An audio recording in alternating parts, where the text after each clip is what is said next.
For over a century, the Anglo-American establishment had worked to bring the world system to this point. Artificially engineered global bankruptcy. In an address before the Trilateral Commission in June of 1991, David Rockefeller laid out the elite's ultimate goal. The supranational sovereignty of an intellectual elite and world bankers is surely preferable to the national autodetermination practiced in the last centuries. Now that the bankers were holding the world hostage, they issued their ultimatum.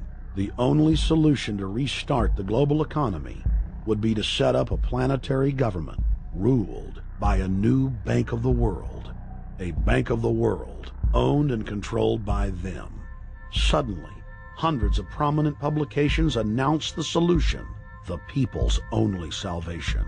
Time magazine, in an article titled "The New World Order," said that the new super bank would control the world's currencies and set interest rates, and that the new bank would, quote, knock the heads of bad countries like the United States.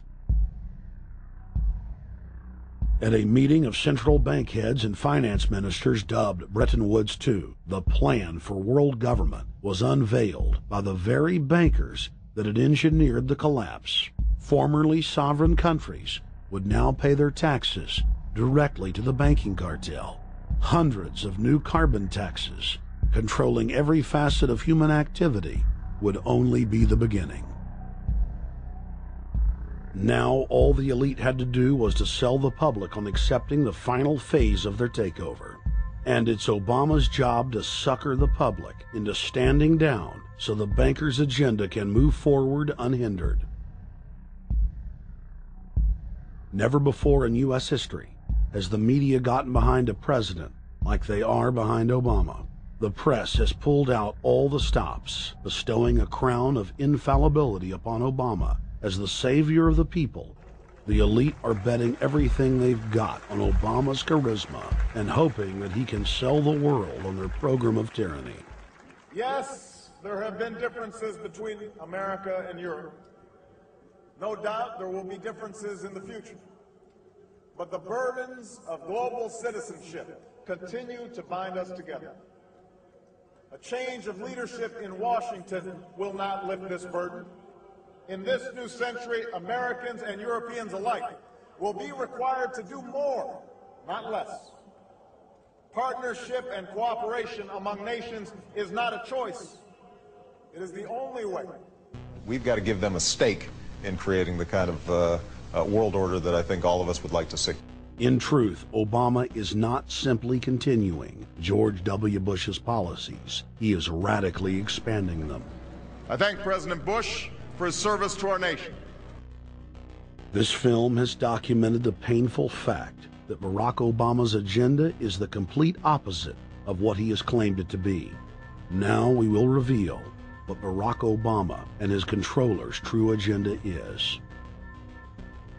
Number 1.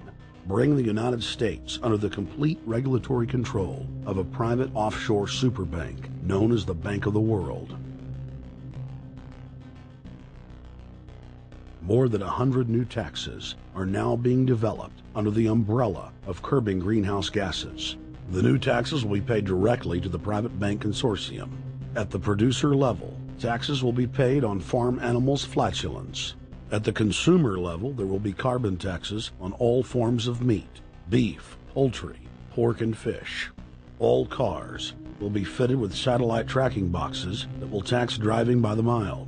And an added tax will be placed on all fossil fuels, including motor oil and natural gas. All plastic products will have a carbon tax added.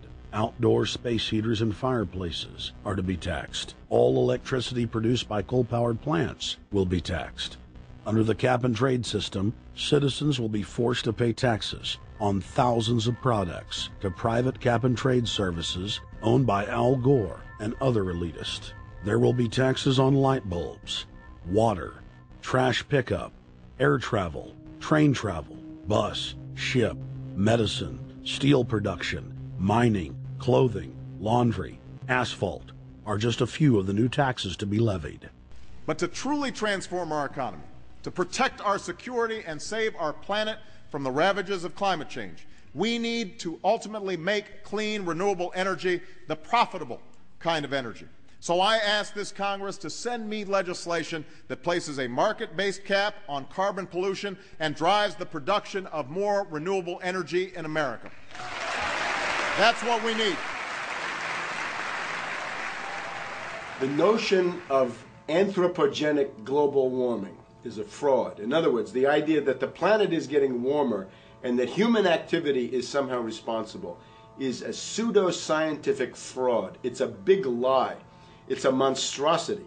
Remember the Nazis, they had race science, race hygiene.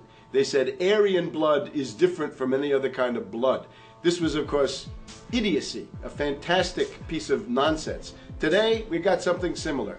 Global warming caused by human activity, and the answer to that is carbon tax plus cap and trade, according to the wishes of Al Gore, Prince Charles, and basically the entire world banking community, the world oligarchy. What they're trying to do with that is to perpetuate the current system where bankers rule the world, financiers rule the world, and the rest of us get the crumbs from the table. But remember, if you try to put on cap and trade and a global warming carbon tax with the idea that you're going to save the polar bears, what you're going to do is destroy human society. You're going to cause genocide on a massive scale. The deaths will be measured in the hundreds of millions and indeed in the billions. Just the idea of global warming means that there'll be no development for Africa, no development for the poorer parts of Southeast Asia, and no world economic recovery of any kind ever in our entire lifetime. So it's important to expose and fight the pseudo-scientific fraud of global warming. One more point about this. You don't need a climatologist to know that this stuff is a fraud. I'm a historian. I can tell you, in the last 1,000 years, we had a period of very warm temperatures called the medieval warm period, where all kinds of grapes and semi-tropical stuff was growing very far into the northern hemisphere. That was about 1100, 1200. It happened to correspond with an all-time maximum of sunspots. Right now, we can say that we're going into another maximum period where there'll be some warming, but we're well within the limits of the medieval warm period. About 1600 to 1650, there was an ice age in northern Europe. The North Sea was filled with ice. The German and Dutch ports and the English ports were filled with ice.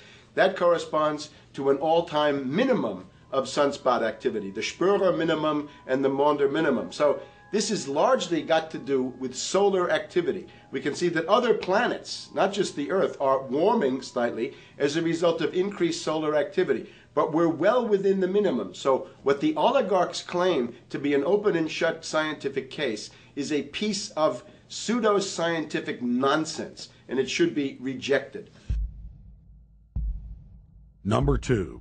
The social engineers are fully aware that the Obama craze will wear off quickly, so they are racing to put in place the most oppressive police state control grid in human history. 20,000 battle-hardened regular Army troops are now being deployed to patrol the streets of the United States. FEMA is now building giant camps in every region of the country, and the Congress has introduced bills like the National Emergency Centers Act, H.R. 645, which merges local governments and the police under federal control.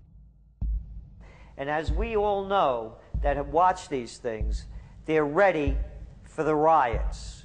With these detention centers that are being opened up around the country, with state police training for riot control in the event of economic calamity and food riots, they know what's going on and they're prepared for it. So people better also prepare for it themselves. Anyone that's not prepared for what's going to happen, they deserve what they get, because there's enough information out there pointing to the problems, and they should take all precautionary actions. Next, Obama ordered the Defense Department to issue DoD Directive 1404.10, establishing a 1 million person civilian army under his control.